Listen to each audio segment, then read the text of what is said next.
الحمد لله حمدا كثيرا طيبا مباركا فيه.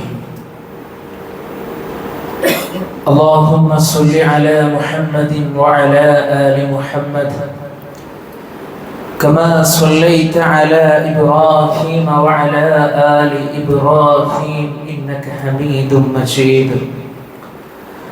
اللهم بارك على محمد وعلى آل محمد كما باركت على إبراهيم وعلى آل إبراهيم إنك حميد مجيد. أما بعد فإن خير الكلام كلام الله وخير الهدي هدي محمد صلى الله عليه وسلم وشر الأمور محدثاتها وكل محدثة بدعة وكل بدعة ضلالة وكل ضلالة في النار. أيها الناس أوصيكم وإياي أولا بتقوى الله.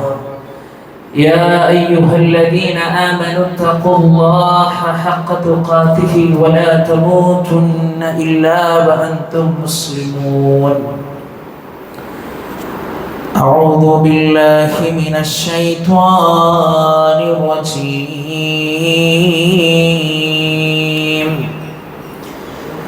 بسم الله الرحمن الرحيم. فأوجس منهم خيفة قالوا لا تخف وبشروه بغلام حليم. പ്രിയ സത്യവിശ്വാസികളെ, സത്യവിശ്വാസികളെ, അല്ലാഹു സുബ്ഹാനഹു വ തആലയുടെ നിയമങ്ങളും നിർദ്ദേശങ്ങളും പാലിച്ചുകൊണ്ട് നല്ലവരായി ജീവിക്കണമേ എന്ന് സ്വന്തത്തെ മറക്കാതെ ഉപദേശിക്കുന്നു, ഗൗരവപൂർവ്വം വസിയ്യത്ത് ചെയ്യുന്നു. അല്ലാഹു സുബ്ഹാനഹു വ തആല നമുക്കെല്ലാവർക്കും അതിന് തൗഫീഖ് നൽകി നമ്മെ അനുഗ്രഹിക്കുമാറാകട്ടെ. സഫുകളിൽ ധാരാളം വിടവ് കാണുന്നുണ്ട്. പിറകിലിരിക്കുന്ന ശാരീരിക അസ്വസ്ഥത ഇല്ലാത്ത ആളുകളൊക്കെ സഫിലേക്ക് കയറിയിട്ട് അല്ലാഹു അനുഗ്രഹിക്കുമാറാകട്ടെ. പ്രിയപ്പെട്ടവരെ, ലോകത്ത് ചരിത്രത്തിൽ കഴിഞ്ഞുപോയ ഒരുപാട് മഹാരഥന്മാരെ നമുക്ക് വായിക്കുവാനും പഠിക്കുവാനും ഉണ്ട്. ഒരു വിശ്വാസിയെ സംബന്ധിച്ചിടത്തോളം ആ വിശ്വാസിക്ക് മാതൃകയായി കഴിഞ്ഞു പോയത് ആരെയാണോ അവരെ പിൻപറ്റുക എന്നുള്ളത് അവന്റെ ജീവിതത്തെ നന്നാക്കുവാൻ കാരണമാണ്. സഹോദരങ്ങളെ, ഞാൻ പറഞ്ഞു വരുന്നത് മഹാനായ ഖലീലുല്ലാഹി ഇബ്രാഹിം നബി അലൈഹിസ്സലാത്തു വസ്സലാം. ഇനി നമ്മുടെ മുമ്പിലേക്ക് വരാനിരിക്കുന്നത് ആ മാതൃകാ പുരുഷന്റെ ത്യാഗോജ്ജലമായ അയവിറക്കുന്ന രംഗങ്ങളാണ്. പല പ്രവാചകന്മാർക്കും അല്ലാഹു സുബ്ഹാനഹു വ തആല പല മഹത്വങ്ങളും കൊടുത്തു, പല സ്ഥാനങ്ങളും കൊടുത്തു, പലരെയും പല നിലക്കും അല്ലാഹു ആദരിച്ചു. ഇബ്രാഹിം നബി അലൈഹിസ്സലാമിനെ കുറിച്ച് റബ്ബ് പറഞ്ഞത്, പ്രിയപ്പെട്ടവരെ, വത്തഖദല്ലാഹു ഇബ്രാഹിമ ഖലീലാ, പടച്ച റബ്ബിന്റെ കൂട്ടുകാരനായി മിത്രനായി ഇബ്രാഹിം നബിയെ സ്വീകരിച്ചു എന്നുള്ളതാണ്. അതിൽ ഏറ്റവും പ്രധാനപ്പെട്ട ഒരു വിഷയം വരുന്നത്, പ്രിയപ്പെട്ടവരെ,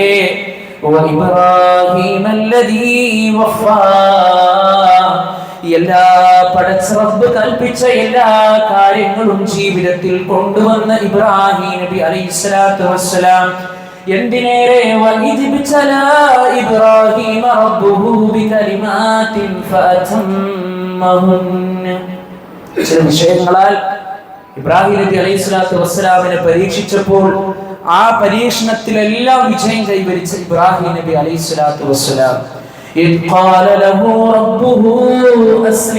ഇബ്രാഹിമേ, നീ നിന്റെ റബ്ബിന് വേണ്ടി നീ കീഴടങ്ങുക എന്ന് ഇബ്രാഹിം നബി അലൈഹിസ്സലാത്തു വസ്സലാമിനോട് പറഞ്ഞപ്പോ യാതൊരുവിധ മടിയുമില്ലാതെ ഖാല അസ്ലംതു ലിറബ്ബിൽ ആലമീൻ, ഞാനിതാ ലോകരക്ഷിതാവായ റബ്ബിന്റെ മുമ്പിൽ കീഴടങ്ങിയിരിക്കുന്നു എന്ന് പറഞ്ഞ് പ്രഖ്യാപിച്ച പ്രവാചകൻ പ്രിയപ്പെട്ടവരെ, ആ മഹാനായ ഖലീലുല്ലാഹി ഇബ്രാഹിം നബി അലൈഹിസ്സലാത്തു വസ്സലാമയുടെ ജീവിതത്തിൽ നമുക്ക് മാതൃകയുണ്ട്.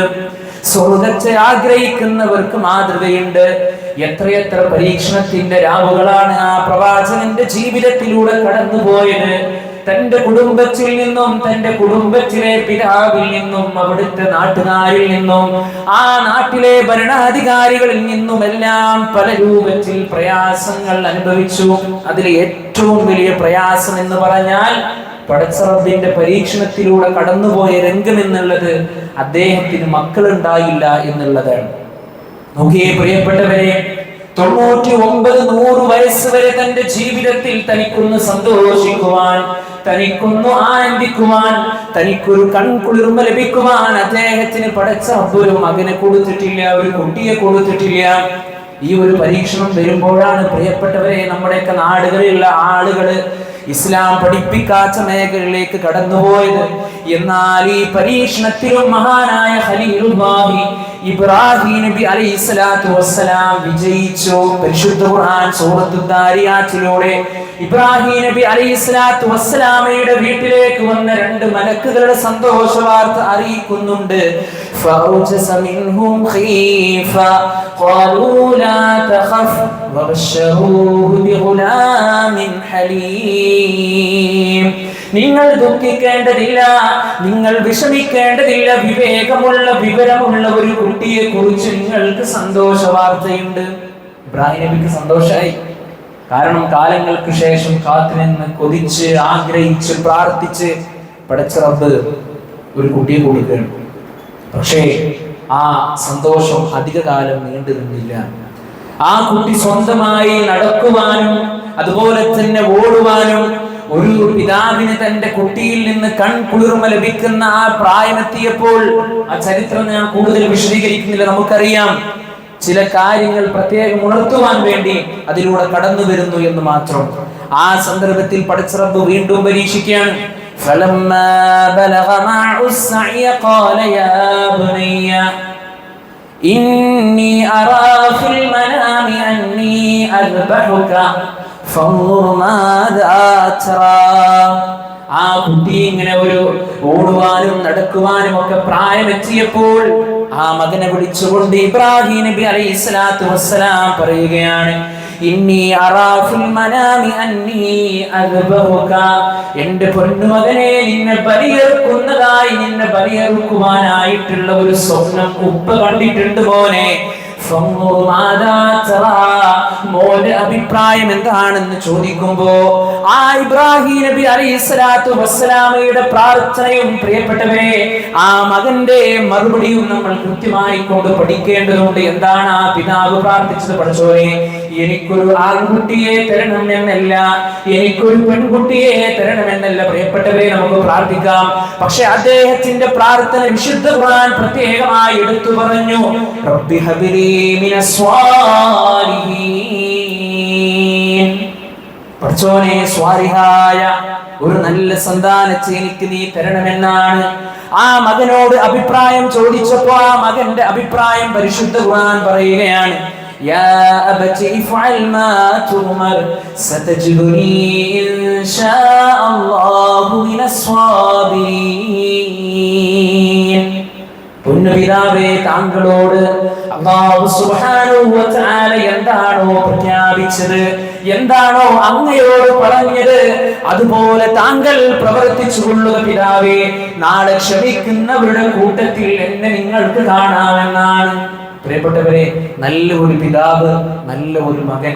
അല്ലാഹു സുബ്ഹാനഹു വ തആല ഇബ്രാഹിം നബി അലൈഹിസ്സലാത്തു വസ്സലാമക്ക് ആ പരീക്ഷണം കൊടുത്തപ്പോ ആ പരീക്ഷണത്തിൽ ഇബ്രാഹിം നബി അലൈഹിസ്സലാത്തു വസ്സലാം വിജയിച്ചു. അങ്ങനെ മോനെ കൊണ്ടുപോകുന്ന സന്ദർഭങ്ങളിലൂടെ ഇബ്രാഹിം നബി അലൈഹിസ്സലാത്തു വസ്സലാമയോട് റബ്ബ് പറഞ്ഞു, വനാദൈനാഹു അയ്യാ ഇബ്രാഹിം ഖദ് സദ്ദഖത റുഅ്യാ. ഇബ്രാഹിം, താങ്കളുടെ പരീക്ഷണം, കൽപ്പന താങ്കൾ നിറവേറ്റിയിരിക്കുന്നു, അതുകൊണ്ട് താങ്കൾ ഒരു മൃഗത്തെ ബലിയറുക്കുക. പ്രിയപ്പെട്ടവരെ, ഈ ഒരു സന്ദർഭത്തിൽ നമ്മുടെ ജീവിതം നമ്മൾ ആലോചിക്കേണ്ടതുണ്ട്. മാത്രമല്ല, ഏതായാലും മഹാനായ ഖലീലുല്ലാഹി ഇബ്രാഹിം നബി അലൈഹിസ്സലാത്തു വസ്സലാം ആ കൽപ്പനകൾ നിറവേറ്റി. നമ്മൾ ആരും നമ്മുടെ മകനെ ബലിയറുക്കുവാനോ അല്ലെങ്കിൽ ഈ രൂപത്തിലുള്ള സംഭവങ്ങളൊന്നും ചെയ്യുവാനോ പടച്ചറപ്പ് നമ്മളോട് കൽപ്പിച്ചിട്ടില്ല. എന്നാൽ നമ്മുടെ മേൽ, നമ്മുടെ വിശ്വാസികൾ എന്ന നിലക്ക് നമ്മുടെ മേൽ കൃത്യമായ ഒരു ബാധ്യതയുണ്ട്. ബലികർമ്മം എന്നുള്ള വലിയൊരു ഇബാദത്ത്, അത് വലിയൊരു ആരാധനാ കർമ്മമാകുന്നു. ഹജ്ജിന് പോകുന്ന ആളുകൾ ഹദി എന്ന് പറയുന്ന ആ വലിയ ഒരു കാര്യം കൃത്യമായി കൊണ്ട് നമ്മുടെ ജീവിതത്തിൽ നമ്മൾ സാമ്പത്തികമായി കഴിവുണ്ടെങ്കിൽ പ്രിയപ്പെട്ടവരെ നമ്മൾ അത് ചെയ്യണമെന്നാണ് നബി സല്ലല്ലാഹു അലൈഹി വസല്ലമയോട് പരിശുദ്ധ ഖുർആനിൽ പറഞ്ഞില്ലേ, ഇന്നാ അഅ്തൈനാകൽ കൗസർ ഫസല്ലി ലിറബ്ബിക വൻഹർ. നബിയേ, നിങ്ങൾക്ക് നാം കൗസർ നൽകിയിരിക്കുന്നു, അതുകൊണ്ട് നീ നിന്റെ റബ്ബിന് വേണ്ടി നീ എന്ത് ചെയ്യണം? നമസ്കരിക്കണം. ആ റബ്ബിന് വേണ്ടി നീ ബലിയർക്കുകയും ചെയ്യണം. അല്ലാഹു സുബ്ഹാനഹു വ തആല പറഞ്ഞു, വൽബുദ്ന ജഅൽനാഹാ ലക്കും മിൻ ശആഇരില്ലാഹി ലക്കും. അല്ലാഹു സുബ്ഹാനഹു വ തആല പടച്ച റബ്ബിന്റെ അടയാളമായിട്ട് ബലിയൊട്ടകങ്ങളെ നിങ്ങൾക്ക് നിശ്ചയിച്ചു തന്നിരിക്കുന്നു. അതുകൊണ്ട് പ്രിയപ്പെട്ടവരെ, ആ ബലിയിലൂടെ അല്ലാഹു സുബ്ഹാനഹു വ തആല നമ്മിലൂടെ ഉദ്ദേശിക്കുന്നത് ലയനാലല്ലാഹ ലുഹൂമുഹാ വലാ ദിമാഉഹാ വലാകിൻ യനാലുഹു തഖ്വാ മിൻകും. നിങ്ങൾ ബലിയറുക്കുന്ന മൃഗത്തിന്റെ രക്തം പടച്ച റബ്ബിന് ആവശ്യമില്ല, ആ മൃഗത്തിന്റെ മാംസം പടച്ച റബ്ബിന് ആവശ്യമില്ല, മറിച്ച് നിങ്ങളിൽ നിന്നുള്ള തഖ്വയാണ് പടച്ച റബ്ബിന് വേണ്ടത്. ആ ഒരു തഖ്വയാണ് പ്രിയപ്പെട്ടവരെ നമ്മൾ ഈ ഒരു കാര്യത്തിൽ അല്ലാഹു സുബ്ഹാനഹു വ തആല നമ്മിൽ നിന്ന് ആഗ്രഹിക്കുന്നത്, അല്ലേ? ആ ദിവസത്തിലേക്ക് വേണ്ടി നമ്മൾ എന്ത് ചെയ്യുന്നു? ആ മൃഗത്തെ നമ്മൾ ഓടിക്കുന്നു, ആ മൃഗത്തെ നമ്മൾ പരിപാലിക്കുന്നു, അതിനുവേണ്ടി നമ്മൾ വെള്ളം കൊടുക്കുന്നു, അതിനുവേണ്ടി ഭക്ഷണം നമ്മൾ കൊടുക്കുന്നു, അതിന്റെ കാര്യങ്ങളൊക്കെ നമ്മൾ എന്ത് ചെയ്യുന്നു? അന്വേഷിക്കുന്നു. അങ്ങനെ അതുമായി കൊണ്ടുള്ള അഭേദ്യമായ ബന്ധം നിലനിർത്തിയിട്ട് അതിന് റബ്ബിന് വേണ്ടി ബലിയെറുക്കുമ്പോൾ നമ്മുടെ ഹൃദയത്തിൽ നിന്ന് വരുന്ന ഒരു തഖ്വയുണ്ട്, ഇതെന്റെ റബ്ബിന് വേണ്ടിയിട്ടാണ്, ഇതെന്റെ അല്ലാഹുവിന് വേണ്ടിയിട്ടാണ് എന്നുള്ള ആ ഒരു ചിന്തയാണ് പ്രിയപ്പെട്ടവർ, ആ ഒരു തഖ്വയാണ് നമുക്ക് വേണ്ടത്. ഇനി നമുക്ക് ഇങ്ങനെ കമ്മിറ്റിയിൽ നമുക്ക് ഷെയർ കൂടാം. അങ്ങനെ കൂടിയാൽ നമ്മൾ എന്തൊക്കെ കാര്യങ്ങൾ ശ്രദ്ധിക്കണം? ഇനി ബാക്കിയുള്ള കാര്യങ്ങളൊക്കെ അവർ നോക്കട്ടെ, അത് വിതരണം ചെയ്യാനും അതിനെ അറുക്കുവാനും അതിനെ കൊണ്ടുവരാനും അതിന് ഭക്ഷണം കൊടുക്കുവാനും അതൊക്കെ അവർ ചെയ്യട്ടെ എന്നുള്ള ഒരു ചുറ്റുപാടിലേക്ക് പ്രിയപ്പെട്ടവരെ നമ്മൾ ആര് നീങ്ങരുത്. നമ്മൾ അറിയണം ആ മൃഗം വെള്ളം കുടിച്ചോ, നമ്മൾ അറിയണം ആ മൃഗം ഭക്ഷണം കഴിച്ചോ, അതിനെന്തെങ്കിലും ശാരീരിക പ്രയാസമുണ്ടോ, എന്തെങ്കിലും ബുദ്ധിമുട്ടുകളുണ്ടോ, അതിന്റെ കിടത്തവും അതിന്റെ ഉറക്കവും ഒക്കെ സേഫ് അല്ലേ എന്നുള്ള പൂർണ്ണമായ ഒരു ഉത്തരവാദിത്വം പ്രിയപ്പെട്ടവരെ ആ ഒരു വിഷയത്തിൽ നമുക്കുണ്ട്. അതുകൊണ്ട് ഇതിന് സാധിക്കുന്ന ആളുകൾ ആ കാര്യത്തിൽ പ്രത്യേകമായ ശ്രദ്ധ നമ്മൾ കാണിക്കണമെന്ന് പരിശുദ്ധ ദീൻ ഇസ്ലാം നമ്മെ പഠിപ്പിക്കുന്നുണ്ട്. അതുപോലെ തന്നെ പ്രിയപ്പെട്ടവരെ, മഹാനായ റസൂലുള്ളാഹി സ്വല്ലല്ലാഹു അലൈഹി വസല്ലമ ബലികർമ്മം നടത്തിയതിനെ കുറിച്ച് നമുക്ക് കാണുവാൻ കഴിയും. കാന യുളഹി ബികബ്ശൈനി ഹംലഹൈനി അഖ്റനൈൻ. പ്രവാചകൻ സ്വല്ലല്ലാഹു അലൈഹി വസല്ലമ ബലിയറുത്തത് തടിച്ചു കൊടുത്ത തൂവെള്ള നിറമുള്ള 2 ആടുകളെയാണ് നബി സല്ലല്ലാഹു അലൈഹി വസല്ലമ അറുത്തത്. മറ്റൊരു ഹദീസിൽ നബി സല്ലല്ലാഹു അലൈഹി വസല്ലമയെ കുറിച്ച് നമുക്ക് കാണാൻ കഴിയും, ഇദാ ലഹ ഇസ്തറ കബ്ശൈനി സമീനൈൻ. പ്രവാചകൻ സല്ലല്ലാഹു അലൈഹി വസല്ലമ 2 ആടിനെ വാങ്ങാറുണ്ടായിരുന്നു ബലിയറുക്കുവാൻ. അതുകൊണ്ട് നമ്മൾ എന്ത് ചെയ്യണം? ആ മൃഗത്തെ നേരത്തെ നമ്മൾ കൊണ്ടുവരണം. 2-3 ദിവസങ്ങൾക്കും കുറച്ച് ദിവസങ്ങൾക്ക് മുന്നേ നമ്മൾ കൊണ്ടുവന്ന് നമ്മൾ ഈ പറഞ്ഞ രൂപത്തിൽ നമ്മൾ അതിന് ഭക്ഷണം കൊടുത്ത് എന്റെ റബ്ബിലേക്കുള്ള ബലിയാണ് എന്നുള്ള പൂർണ്ണമായ ബോധത്തോടുകൂടി അതുമായി ഇടപെടാൻ നമുക്ക് കഴിയണം.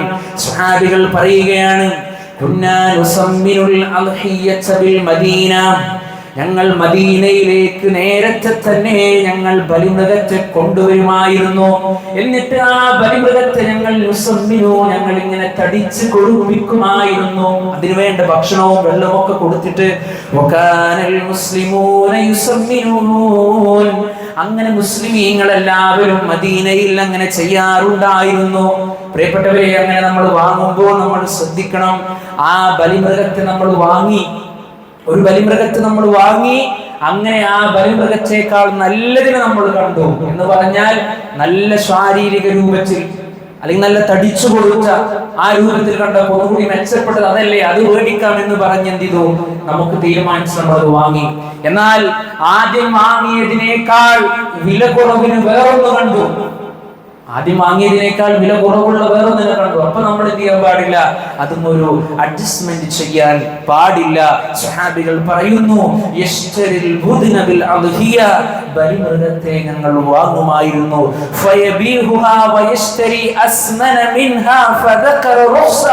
ഈ വിഷയം ഞങ്ങൾ നബി സല്ലല്ലാഹു അലൈഹി വസല്ലമയോട് ചോദിച്ചു. പ്രവാചകരെ, ഞങ്ങൾ വേറെ ഒന്ന് നല്ലതിനെ ഞങ്ങൾ കണ്ടാൽ ഞങ്ങൾക്ക് അതിനെ വാങ്ങാൻ പറ്റുമോ? നബി സല്ലല്ലാഹു അലൈഹി വസല്ലമ പറഞ്ഞു, ഫദകറ റുഖ്സ, അതിൽ ഇളവുണ്ട്. അപ്പൊ കുഴപ്പമില്ല, നമ്മൾ ആദ്യം വാങ്ങിയതിനേക്കാൾ നല്ലതിനെ ഒന്ന് കാണുമ്പോൾ അത് വാങ്ങുന്നത് കൊണ്ട് കുഴപ്പമില്ല. എന്നാൽ നേരത്തെ സൂചിപ്പിച്ചതുപോലെ വില കുറഞ്ഞതിനെ വീണ്ടും കണ്ടാൽ നമ്മൾ അതിനെടുക്കാൻ പാടില്ല എന്ന് കൂടി നമ്മൾ കൂട്ടത്തിൽ മനസ്സിലാക്കുക. ഇനി ആ ബലിമൃഗത്തെ നമ്മൾ വാങ്ങുമ്പോൾ നന്നായി പരിശോധിക്കണം, നന്നായി പരിശോധിക്കണം. നബി സല്ലല്ലാഹു അലൈഹി വസല്ലം പറയാണ്, നഹാ റസൂലുള്ളാഹി സ്വല്ലല്ലാഹു അലൈഹി വസല്ലം, പ്രവാചകൻ സ്വല്ലല്ലാഹു അലൈഹി വസല്ലം വിരോധിച്ച കാര്യമാണ് അയ്യുവഹി ബഅലബാൽ ഉദ്ന വൽ ഖർൻ, ചെവി മുറിഞ്ഞതിനെയും കൊമ്പ് പൊട്ടിയതിനെയും അറുക്കുന്നതിന്, ചെവി മുറിഞ്ഞതിനെയും അതുപോലെ തന്നെ കൊമ്പ് പൊട്ടിയതിനെയും എന്ത് ചെയ്യാൻ പാടില്ല, ബലി നടത്താൻ പാടില്ല. മറ്റു ഹദീസിൽ നബി സല്ലല്ലാഹു അലൈഹി വസല്ലം പറയാണ്, عن علي أمرنا رسول الله صلى الله عليه وسلم أن نتشرف العين بالأذن. നബി സല്ലല്ലാഹു അലൈഹി വസല്ലം ബലിമൃഗത്തെ വാങ്ങുവാൻ പോകുമ്പോൾ നന്നായി പ്രത്യേകം ശ്രദ്ധിക്കുമായിരുന്നു ആ മൃഗത്തിന്റെ കണ്ണിനെയും കാതിനെയും. ഏത് മൃഗത്തെയാണോ മേടിക്കാൻ പോകുന്നതെങ്കിൽ ആ മൃഗത്തിന്റെ കണ്ണിനെയും കാതിനെയും അല്ലാഹുവിന്റെ റസൂൽ സ്വല്ലല്ലാഹു അലൈഹി വസല്ലം പ്രത്യേകം ശ്രദ്ധിക്കുമായിരുന്നു എന്ന് നബി സല്ലല്ലാഹു അലൈഹി വസല്ലമയുടെ ഹദീസിലൂടെ കാണാൻ കഴിയാണ്.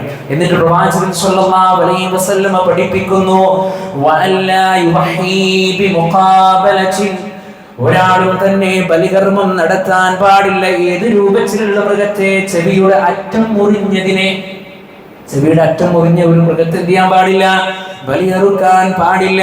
വലാ മുദാബറത്തിൻ, ചെവിയുടെ പിൻഭാഗം മുറിഞ്ഞതിനെയും ബലിയറുക്കുവാൻ പാടില്ല. അതുപോലെ തന്നെ വലാ ശർഖാഹ, അതിന്റെ ചെവി ഇങ്ങനെ നീളത്തിൽ കീറിയിട്ടുണ്ടെങ്കിൽ പ്രിയപ്പെട്ടവരെ അതിനെയും ബലിയറുക്കുവാൻ പാടില്ല. വലാ ഖർഖാഹ, ആ മൃഗത്തിന്റെ ചെവിക്ക് വല്ല ഓട്ടയായിട്ടുണ്ടെങ്കിൽ, വല്ല ഓട്ടയും ഉണ്ടെങ്കിൽ അങ്ങനത്തെ മൃഗത്തെയും നമ്മൾ ബലിയെടുക്കാൻ പാടില്ല. വളരെ പ്യുവർ ആയിരിക്കണം, ക്ലിയർ ആയിരിക്കണം, നല്ല എന്താ പറയാ, കണ്ടാൽ തന്നെ നല്ല ആരോഗ്യമുള്ള നല്ല മൃഗത്തെയായിരിക്കണം ബലിയെറുക്കുവാൻ ഉപയോഗിക്കേണ്ടത് എന്ന് മഹാനായ നബി കരീം സ്വല്ലല്ലാഹു അലൈഹി വസല്ലമ നമ്മെ പഠിപ്പിച്ചിട്ടുണ്ട് പ്രിയപ്പെട്ടവർ. അതുകൊണ്ട് ആ വിഷയങ്ങളിൽ ഒരു ശ്രദ്ധ നമ്മൾ കാണിക്കേണ്ടത് നമ്മുടെ ബാധ്യതയാണ്. അതിനുള്ള നേരത്തെ തന്നെയുള്ള തുടക്കം, അതിന്റെ ഒരുക്കം പ്രിയപ്പെട്ടവരെ നമ്മൾ നടത്തുക. അല്ലാഹു സുബ്ഹാനഹു വ തആല കാര്യങ്ങൾ കൃത്യമായി മനസ്സിലാക്കി ജീവിതത്തിൽ കൊണ്ടുവരാൻ പഠിച്ച റബ്ബ് നമുക്ക് എല്ലാവർക്കും തൗഫീഖ് നൽകി അനുഗ്രഹിക്കുമാറാകട്ടെ. അഖൂലു ഖൗലി ഹാദാ അസ്തഗ്ഫിറുല്ലാഹ ലി വലക്കും വസ്തഗ്ഫിറൂഹു ഇന്നഹു ഹുവൽ ഗഫൂറുർ റഹീം.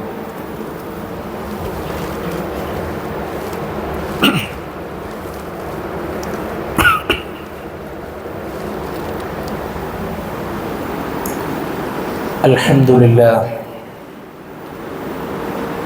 والصلاة والسلام على رسول الله وعلى آله وصحبه أجمعين أما بعد. സ്നേഹം നിറഞ്ഞ സത്യവിശ്വാസികളെ, ഒരിക്കൽ കൂടി അല്ലാഹുവിനെ ഭയപ്പെട്ടുകൊണ്ട് അവന് വഴിപ്പെട്ടുകൊണ്ട് ജീവിക്കണമെന്ന് ഉണർത്തുകയാണ്, ഉപദേശിക്കുകയാണ്.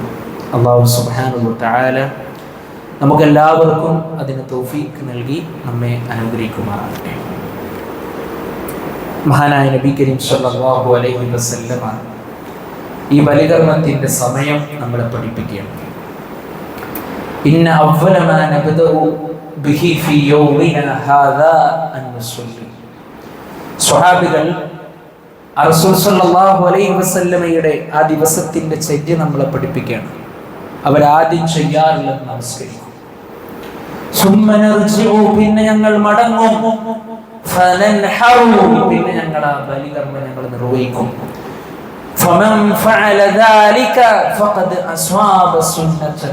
അങ്ങനെ ആരെങ്കിലും ചെയ്താൽ അവൻക്ക് എന്ത് ലഭിച്ചു? നമ്മുടെ സുന്നത്ത് ലഭിച്ചു. അവൻ നബി സല്ലല്ലാഹു അലൈഹി വസല്ലമയുടെ ചര്യയിൽപ്പെട്ടു. നമസ്കാരം കഴിഞ്ഞ് ബലികർമ്മം നിർവഹിച്ചാൽ ആ ചര്യയിൽപ്പെട്ടു. എന്നാൽ നമസ്കാരത്തിന്റെ മുമ്പ് ആരെങ്കിലും മറുത്തു വെച്ചാൽ അത് അറുത്തു വെച്ച് പോവുക. എന്നാ പിന്നെ ആ പണിയൊക്കെ കുറെ ഒഴിവാകുമല്ലോ, കുറച്ച് നമുക്ക് സമയം കൂടുതൽ കിട്ടല്ലോ എന്ന് കരുതി അങ്ങനെ ചെയ്താൽ അതൊരു മാംസം മാത്രമാണ്. അതൊരിക്കലും എന്ത് ചെയ്യുകയില്ല, ഉഹുഹിയത്തിന്റെ ബലികർമ്മത്തിന്റെ ആ പ്രതിഫലവുമായി കൂടിച്ചേരുകയില്ല. അതിന് ബലിയുമായി യാതൊരുവിധ ബന്ധവുമില്ല. അതുകൊണ്ട് ആ ഒരു കാര്യം പ്രത്യേകം നമ്മൾ ശ്രദ്ധിക്കുക പ്രിയപ്പെട്ടവരെ. ഇനി നമ്മൾ അതിൽ ശ്രദ്ധിക്കേണ്ടുന്ന മറ്റൊരു കാര്യം എന്നുള്ളത് എന്താണ്? 7 ആളുകൾ ഒന്നിച്ചെന്ത് ചെയ്യാം? അറുക്കാം. അതൊരു പക്ഷേ പിന്നെ 3 ആകാം, അല്ലെങ്കിൽ 4 ആകാം, അതിന്റെ ഇങ്ങനെ കുറഞ്ഞു വരാം. പക്ഷെ എന്ത് ചെയ്യാൻ പാടില്ല, 7 കൂടാൻ പാടില്ല എന്നുള്ളതാണ്.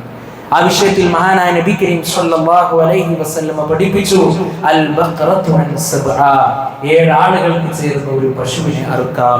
വൽ ജുസൂർ അൻ സബ്ആ, 7 ആളുകൾക്ക് ചേർന്ന ഒരു ഒട്ടകച്ചയും അറുക്കാം എന്ന് മഹാനായ നബി കരീം സല്ലല്ലാഹു അലൈഹി വസല്ലം പഠിപ്പിച്ചു.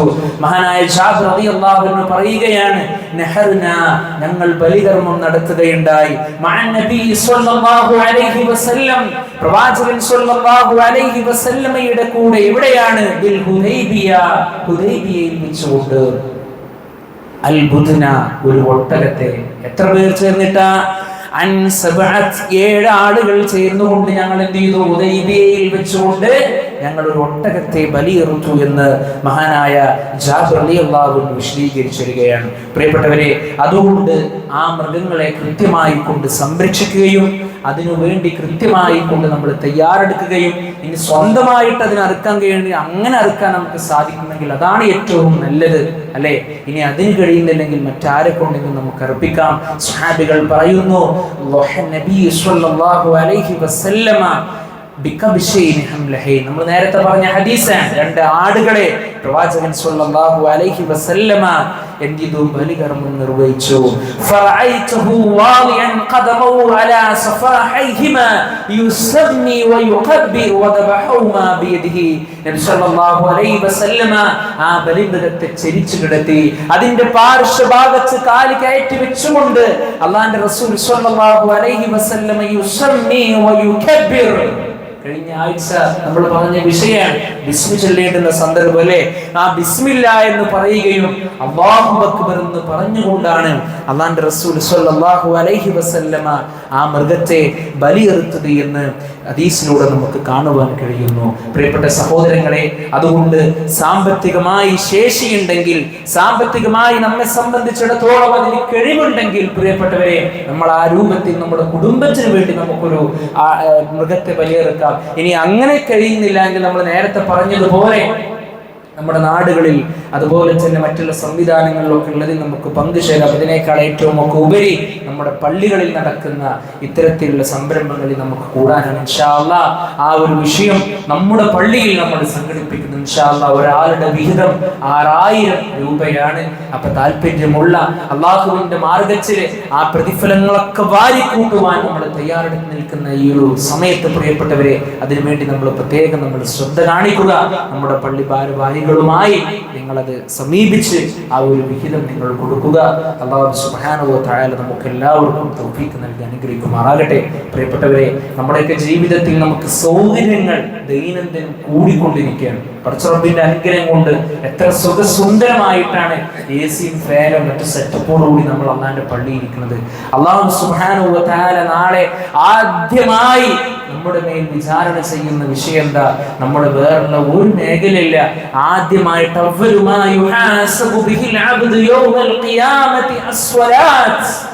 നമസ്കാരമായിരിക്കുന്നുള്ളതാണ്. ആ നമസ്കാരത്തിന്റെ വിഷയത്തിൽ പ്രിയപ്പെട്ടവരെ, നമ്മൾ നമ്മുടെ പള്ളികളുമായി എത്രത്തോളം നമ്മൾ സഹകരിക്കുന്നുണ്ട് നമ്മൾ കൃത്യമായി കൊണ്ടൊരു വിചിന്തനം നമ്മൾ നടത്തണം. എത്ര പ്രിയപ്പെട്ടവരും നമസ്കാരം ജമാഅത്തായിട്ട് നിർവഹിക്കാൻ നമുക്ക് ആവശ്യമുള്ളൂ. ഏറി വന്ന ഒരു 20 മിനിറ്റ് അല്ലെങ്കിൽ 25 കൂടി ഒരു 25 മിനിറ്റ് മാനസികമായി എല്ലാ നിലക്കും പടച്ച റബ്ബിന് മനസ്സ് കേന്ദ്രീകരിച്ചുകൊണ്ട് അള്ളാന്റെ പള്ളിയിൽ വന്ന് പ്രിയപ്പെട്ടവരെ ആ ജമാഅത്തിൽ പങ്കെടുത്ത് നമുക്ക് കിട്ടുന്ന ആ ഒരു ആത്മനിവൃത്തി എത്രയാണ് പ്രിയപ്പെട്ടവരെ, ആ പ്രതിഫലം എത്രയാണ് പ്രിയപ്പെട്ടവരെ. അതുകൊണ്ട് ഇൻഷാ അല്ലാഹ് നമ്മളൊക്കെ ഒരു പ്രതിജ്ഞ എടുക്കണം. എൻ്റെ അടുത്തുള്ള പള്ളിയിൽ, ഇപ്പൊ നമ്മുടെ ഈ പള്ളിയുമായി ഇവിടെ ചുറ്റിപ്പറ്റി നിൽക്കുന്ന ആളുകൾക്ക്, വീടിന്റെ ആളുകൾക്ക് ഇവിടെ ജമാഅത്ത് നടക്കുന്ന സന്ദർഭം നമ്മുടെ പള്ളിയിൽ എത്തണം. നമ്മുടെയൊക്കെ പള്ളികളുടെ അവസ്ഥ ഇപ്പോൾ വളരെ പരിതാപകരമാണ് പ്രിയപ്പെട്ടവർ. നിസ്കാരം കഴിഞ്ഞിട്ട് ഇമാമ് പിറകോട്ട് നോക്കിക്കാണ്, ഒരാൾ വന്നിട്ടുണ്ടെങ്കിൽ നിസ്കരിക്കാമായിരുന്നു. എത്ര പള്ളികളാണ് ദൈനംദിനോട് വളർന്നുകൊണ്ടിരിക്കുന്നത്. നാളെ റബ്ബിനോട് പ്രിയപ്പെട്ടവരെ നമ്മൾ മറുപടി പറയേണ്ടി വരും. അതുകൊണ്ട് നമ്മളുടെ മേലുള്ള ഉത്തരവാദിത്തത്തെ കൃത്യമായി കൊണ്ട് നമ്മൾ എന്ത് ചെയ്യുക, പാലിക്കുക. ഇനിയിപ്പോ സമയത്തിന്റെ എല്ലാ കാര്യവും പള്ളിയിലുണ്ട്, നമ്മളത് ഫോട്ടോ എടുത്ത് എന്ത് ചെയ്താൽ മതി, കൊണ്ടുപോയാൽ മതി. ടൈം അറിയില്ല എന്നുണ്ടെങ്കിൽ എല്ലാം നമ്മുടെ കൈകളിൽ നമുക്ക് ഭദ്രമായിട്ടുണ്ട്. ഇതൊക്കെ പടച്ച റബ്ബ് തന്നിട്ടും അള്ളാന്റെ മാർഗ്ഗത്തിൽ അള്ളാന്റെ പള്ളിയിൽ വന്നിട്ട് നമസ്കരിക്കാൻ നമുക്ക് സാധ്യമായിട്ടില്ലെങ്കിൽ പ്രിയപ്പെട്ടവരെ, നാളെ റബ്ബിന്റെ കോടതിയിൽ നമ്മൾ മറുപടി പറയേണ്ടി വരും. ഒരാൾക്കും സഹായമില്ലാത്ത നമ്മളും നമ്മുടെ കർമ്മങ്ങളും മാത്രം പടച്ച റബ്ബിന്റെ മുമ്പിൽ വില പോകുന്ന ആ ഒരു രംഗത്ത് പ്രിയപ്പെട്ടവരെ, നമ്മുടെ കർമ്മങ്ങൾ താങ്ങിപ്പിടിക്കുവാൻ, നമ്മുടെ പാപങ്ങൾ ഏറ്റെടുക്കുവാൻ ഒരാളും ഉണ്ടാവുകയില്ല എന്നുള്ള കാര്യം ബോധം ഈ പറയുന്ന എനിക്കും കേൾക്കുന്ന നിങ്ങൾക്കും ഉണ്ടാകണം. അതുകൊണ്ട് ജമാഅത്തിന്റെ വിഷയത്തിൽ പ്രത്യേകമായ ഒരു ശ്രദ്ധ, പ്രത്യേകിച്ച് എല്ലാ ജമാഅത്ത് നമസ്കാരങ്ങളിലും നമ്മളവിടെ പങ്കെടുക്കുവാൻ നമ്മൾ ശ്രമിക്കുക. അല്ലാഹു സുബ്ഹാനഹു വ തആല ദീനിന്റെ കാര്യങ്ങൾ ഏറ്റവും നല്ല രൂപത്തിൽ അതിന്റെ പൂർണ്ണതയോടുകൂടി നിർവഹിക്കുന്ന യഥാർത്ഥ വിശ്വാസികളിൽ അല്ലാഹു സുബ്ഹാനഹു വ തആല നമ്മെ ഉൾപ്പെടുത്തി അനുഗ്രഹിക്കുമാറാകട്ടെ. നമ്മിൽ നിന്ന് വന്നുപോയ പാപങ്ങൾ അല്ലാഹു സുബ്ഹാനഹു വ തആല നമുക്ക് പുറത്തു മാപ്പാക്കി തരുമാറാകട്ടെ. ഒരുപാട് ആളുകൾ പ്രിയപ്പെട്ടവരെ രോഗത്താൽ, കഠിനമായ വേദനയാൽ പ്രയാസപ്പെട്ടുകൊണ്ടിരിക്കണം. ഒരുപാട് ആളുകൾ ദുആ ചെയ്യുവാൻ നമ്മളോട് വസിയത്ത് ചെയ്തിട്ടുണ്ട്. അല്ലാഹു സുബ്ഹാനഹു വ തആല അവരുടെ രോഗങ്ങളെല്ലാം അവർക്ക് ശിഫയാക്കി കൊടുക്കുമാറാകട്ടെ. നമ്മുടെ സാമ്പത്തിക മേഖലകളിൽ അല്ലാഹു സുബ്ഹാനഹു വ തആല നമുക്ക് ബർക്കത്തും അഭിവൃദ്ധിയും നൽകി അനുഗ്രഹിക്കുമാറാകട്ടെ. നമ്മുടെ ഭാര്യമാരിൽ നിന്നും നമ്മുടെ മക്കളിൽ നിന്നും അല്ലാഹു സുബ്ഹാനഹു വ തആല കൺകുളിർമ പ്രദാനം ചെയ്ത് അനുഗ്രഹിക്കുമാറാകട്ടെ. ലോകത്ത് പരിശുദ്ധ ദീൻ ഇസ്ലാമിന്റെ പേരിലും അല്ലാത്തതിന്റെ പേരിലും പീഡിപ്പിക്കപ്പെട്ടുകൊണ്ടിരിക്കുന്ന ഒരുപാട് സഹോദരങ്ങളുണ്ട്. അല്ലാഹു സുബ്ഹാനഹു വ തആല ശാന്തിയും സമാധാനവും നൽകി അനുഗ്രഹിക്കുമാറാകട്ടെ. നമ്മുടെ അല്ലാഹുവിന്റെ മാർഗ്ഗത്തിൽ സാമ്പത്തികമായി സഹായിക്കുന്ന ഒരുപാട് ആളുകളുണ്ട്. പ്രത്യേകിച്ച് വിശേഷിച്ച് ഈ പള്ളിയുടെ വിഷയത്തിലേക്ക് അല്ലാഹുവേ സാമ്പത്തിക അഭിവൃദ്ധി നൽകി ാകണേ. ഇഖ്ലാസോടുകൂടി നീ സ്വീകരിക്കുമാറാകണേ. മരിക്കുന്ന സമയത്ത് ലാ ഇലാഹ ഇല്ലല്ലാഹ് എന്ന കലിമത്ത് തൗഹീദ് ഉച്ചരിച്ചുകൊണ്ട് മരിക്കുന്ന യഥാർത്ഥ ഭാഗ്യവാന്മാരിൽ അല്ലാഹുവേ നീ ഞങ്ങളെവരെയും ഉൾപ്പെടുത്തി അനുഗ്രഹിക്കുമാറാകണേ. അല്ലാഹുമ്മ ഗഫിർ ലിൽ മുഅ്മിനീന വൽ മുഅ്മിനാത്ത് വൽ മുസ്ലിമീന വൽ മുസ്ലിമാത്ത് അൽ അഹ്യാഇ മിൻഹും വൽ അംവാത്ത് إنك مجيب الدعوات يا قاضي الحاجات. اللهم أجرنا من النار، اللهم أجرنا من النار، اللهم أجرنا من النار. ربنا تقبل منا إنك أنت السميع العليم وتب علينا إنك أنت التواب الرحيم. ربنا آتنا في الدنيا حسنة وفي الآخرة حسنة وقنا عذاب النار. آمين آمين برحمتك يا أرحم الراحمين. الحمد لله رب العالمين.